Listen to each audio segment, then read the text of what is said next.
Good day everyone, I am reporter number 2 and here are the questions that we will be tackling for today. So for number 1, we got the given. Find the n partial sum of the geometric series given the following values. A is, the given for letter A is a sub 1 equals 1 over 5, r equals 2 over 5, n equals 8.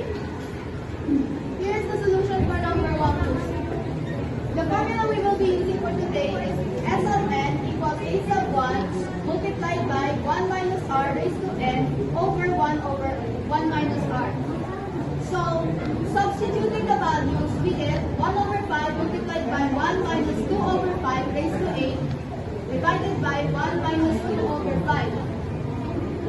Calculating that with the calculator, we get this value and eventually our answer, which is 0.3311488. For letter B, we got a sub 1 equals to 2, r equals to 2, n equals to 5. So same formula na pa rin po tayo. Substitute the values, we get 1 over 2 multiplied by 1 minus 2 raised to 5 divided by 1 minus 2. We get 0.5 multiplied by negative 31 divided by negative 1, and our final answer for that will be 15.5 for the fifth partial sum. For number 2, we have the question, Carlos borrowed a loan from a loaning institution. His monthly payment is 5% less than his previous monthly payment. He paid 10,000 during the first month. How much has he paid off in his loan after 10 months?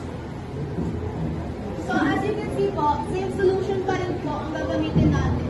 Ang given po natin is a sub 1, which is 10,000, and r, which is 5%, or 0.05%. Which ang ginawa ko po is pinainas ko po siya ng 1, kaya naging 0.95, kasi napabawasan po yung, kasi 5% less than the previous monthly payment ko, yung binabayaran ni Carlos. And yung n po natin is 10 because 10 months po siya. So, substituting the values po, we get S of 10 equals 10,000 multiplied by 1 minus 0.095 po yan, raised to 10 over 1 minus 0.95 raised to 0.95. Tapos S of 10 is 10,000. Ito na po yan, So, pagka-calculate niyo po ito sa calculator, yung lalabas po na value is 80,252.61215. Round up po lang po ng dalawang decimal places that yung final answer po natin is 80,252.61 pesos na po ang nabayaran niya sa loan niya after 10 months po. So, yun lang po. Thank you.